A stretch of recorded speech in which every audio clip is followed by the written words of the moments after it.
karate. Welcome to karate practice on the ground. Today we'll go over the loop choke. My good friend Brooks Robinson said, hey, I need you to put more content out there, which I feel weird about, but I'm going to.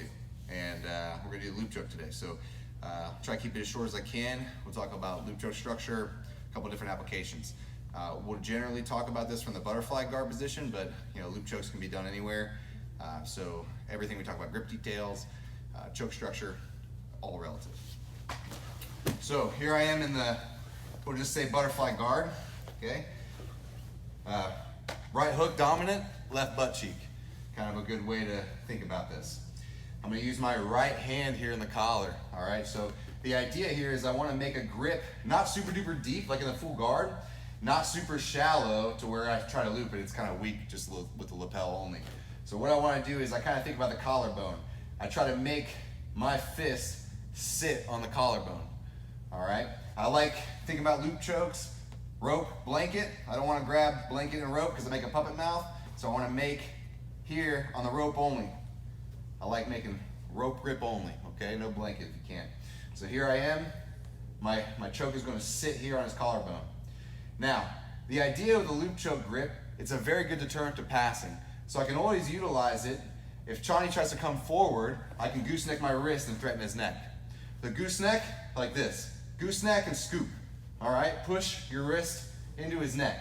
Or you can punch his throat, so you can turn and punch his throat. Either or, it's going to deter him to put his head down, start to look to the pressure, and look for the pass.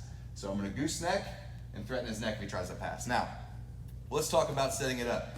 I can loop choke by putting this here and goosenecking, right? And then if he's adamant about coming forward, he might just come forward. Maybe he doesn't respect the grip. And that's kind of what I'm looking for.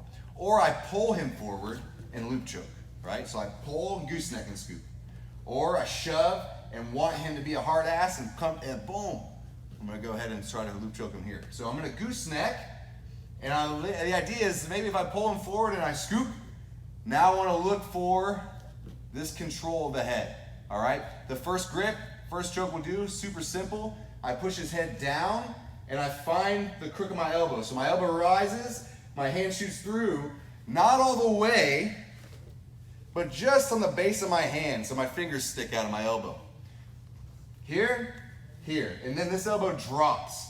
Now I can pull everything in and choke here. I can stand up and choke. I can stand up and push down, or I can bring him up into the butterfly sweep and land in the choke. Second scenario, I can do a short loop choke and keep him in the game until I get a better loop choke structure.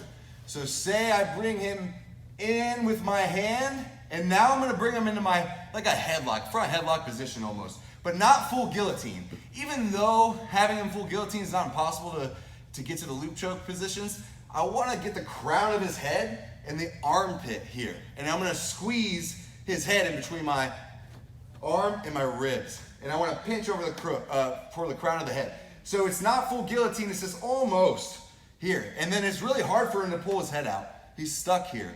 And if I have a nice tight loop choke grip, or I can cinch it, I can actually just choke him right here. I just pull up into his neck and into his face and jaw. It's gonna pull everything tight into the crown of the head for the tap, okay? Now, I really like this grip to also get into a better rolling loop choke.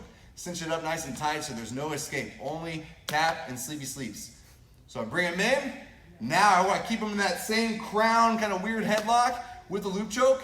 And now I'm going to place my palm here and scoop back. Bring my body on top. Now I'm going to look to go under the arm, all right? I go under the arm and around the head, okay? Under the arm and around the back of the head. And as I roll, so it's going to be like a diving loop choke. So I go here, I roll, boom.